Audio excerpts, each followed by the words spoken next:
After 2 weeks of talks, finally the breakthrough the British Prime Minister had hoped for. A deal between the Democratic Unionists, a small Northern Irish party, and Theresa May's minority government allows May to stay in power and, with DUP backing, pass legislation in Parliament. May's failure to win a majority in the general election on June the 8th left her Conservative Party floundering for support. The poor result turned the DUP into kingmakers for a price.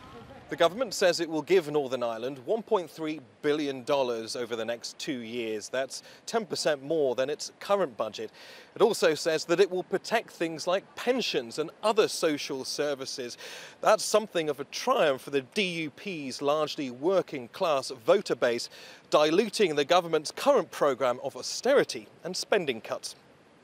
Today we have reached an outcome that is good for the United Kingdom, good for Northern Ireland, and allows our nation to move forward to tackle the challenges ahead.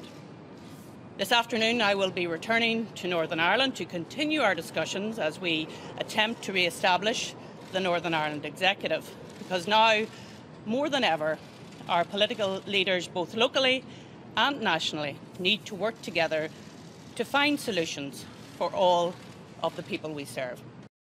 But the agreement has wider implications back in Northern Ireland. For the last decade, power has been carefully shared between pro-British unionists like the DUP and Republicans, including Sinn Féin, that want a united Ireland.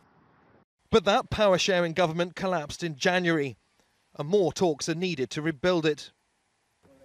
Under the terms of the Good Friday Agreement that brought an end to 30 years of sectarian violence, the UK is meant to be rigorously impartial.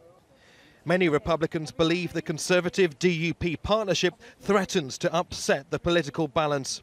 They've called the deal a betrayal, destined to end in tears. But for Theresa May, it's the start of a necessary and potentially challenging partnership.